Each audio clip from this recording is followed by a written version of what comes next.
भगवान कृष्ण ने एक दिन अर्जुन से कहा, अर्जुन एक बात जानते हो? कहा क्या बात प्रभु?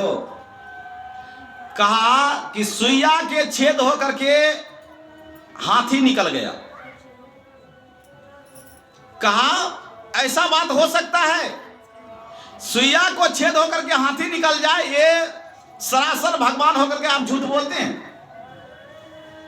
कहा तो ठीक है, हम झूठ बोलते हैं तो क्या दिखा दूं तुम्हें? कहा पर वो, अगर आप दिखा देते तो अति उत्तम होता। कहा ठीक है, मेरे साथ चलो। वहां से भगवान कृष्ण ने क्या काम करते हैं, एक जंगल ले गए।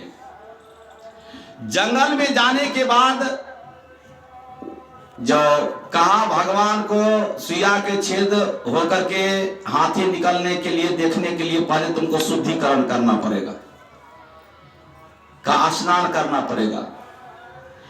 वहां पर भगवान की कृपा से एक पोखर दिखाई दिया, उसमें भी दूध का पोखर। कहा अर्जुन, गांडीव धनुष को रख दो इस वृक्ष के ऊपर और पहले तो स्नान करके शुद्धिकरण हो जाओ, और तब तुमको दिखाते हैं कि सुइया के छिद्र होकर के हाथी कैसे निकलता है। बस अर्जुन ने अपना गांडीव धनुष को सबको वृक्ष के ऊपर रख दिए। आए और ज्यों ही अर्जुन वह दूध के पोखर में शुद्धिकरण के लिए डुबकी मारा, भगवान अलक्षित हो गए और अर्जुन का शरीर जो है वह लड़की का बन गया। अब लड़की का बना, अब अर्जुन देख रहा है कि मैं बलहीन हो गई हूं, सुंदर राजकुमारी बन गई हूं।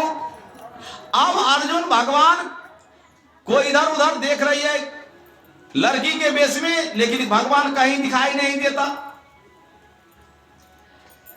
संजोग ऐसा हुआ कि रोते बिलखते कि परमात्मा ये क्या हो गया, मैं तो हमको कहा कि सुइया के छेद होकर के हाथी निकलते तुमको दिखाते हैं, लेकिन यार मुझे लड़की बना दिया, लड़का से लड़की बना दिया, बलहीन जैसे लगती हैं, अब मैं क्या करूं? ऐसे मन में विचार करके और जब अर्जुन रोना शुरू किया लड़की के वेश में, और वह नदी से ऊपर आए, संजोग ऐसा हुआ कि एक राजकुमार अपने महावत के साथ हाथी पर चढ़ करके और उसी ओर आ रहे थे। अब राजकुमार ने देखा कि यहां पर जंगल में, इस बियाबान घनघोर जंगल में ये लड़की रो रही है। जब हाथी को सामने लाए तो नीचे उतरे, राजकुमार ने देखा सुंदर लड़की। काहे लड़की, इतना घनघोर जंगल में कहाँ हो तुम? तो शादी करने के लायक हो, और इतना सुंदर लड़की से शादी हो जाना भी मेरे लिए बहुत बड़ा जो फायदा की बात होगी। अब अर्जुन को लड़की वेश में बैठा करके राजकुमार ने ले जाकर के घर पर शादी कर लिए। शादी किया सजनाओं, कहते एक दो नहीं 16 बच्चा को जन्म दिया। 16 बच्चा को जब जन्म दे दिए तब क्या होते हैं दैविक करामत, तो एक बच्चा मरा। एक बच्चा मरा, मरने के बाद अर्जुन लड़की के वेश में खूब रोया, खूब रोया।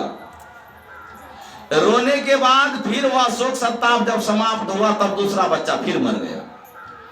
फिर उसके लिए रोया, फिर ऐसे करके जब उसका शोक संताप समाप्त हुआ तो फिर बच्चा मरा, फिर रोया। ऐसे करते करते 16 बच्चा जब मर गए,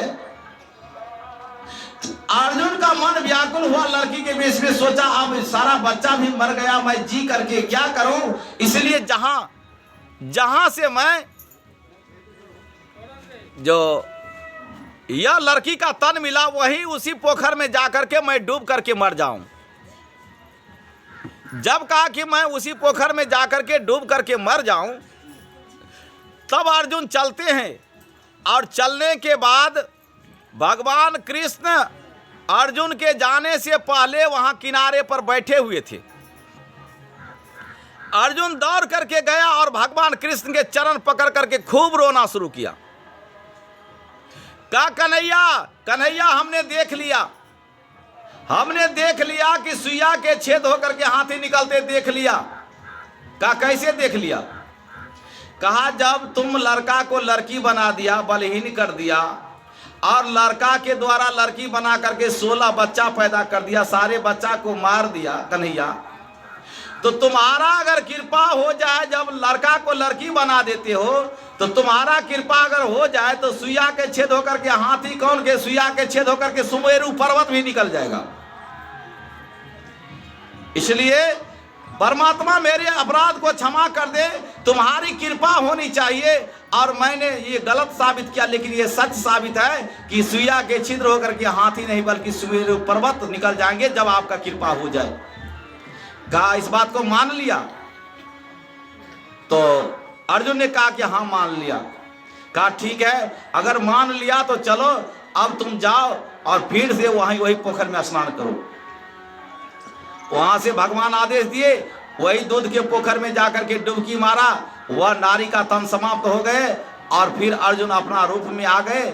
और तब जाकर के फिर वही गांडीव धनुष जो वहां पर था वह लिया और शर्माते हुए वहां से क्या काम करते हैं अर्जुन, तो चलते हैं और लज्जा के मारे केशव का गुणगान करते हैं कि माधव धन्य हो तुम, धन्य हो माधव तुम, आज तूने बहुत बड़ा हमको शिक्षा दिया कि आज हमको विश्वास हुआ कि तुम्हारा कृपा हो जाए तो सुइया के छेद होकर के हाथी कौन सुमेरु पर्वत निकल जाएंगे कन्हैया। इसलिए तुम्हें बार बार प्रणाम है, नतमस्तक है, और तुम मेरे हृदय में, मेरे दिल में बसे रहो, मुझे बुद्धि का विकास करते रहो कन्हैया। इसलिए भगवान सर्वोपरि हैं, भगवान क्या न कर सकता। इसलिए सजनों, भगवान पर विश्वास करके हम लोगों को चलना चाहिए कि भगवान राई को पर्वत करते हैं, पर्वत को राई करते हैं। इसलिए निवेदन है कि भगवान पर विश्वास करें और भगवान का भक्ति करके और अपने आप को धन धन हो जाए। प्रेम से बोलिए वृंदावन बिहारी लाल की।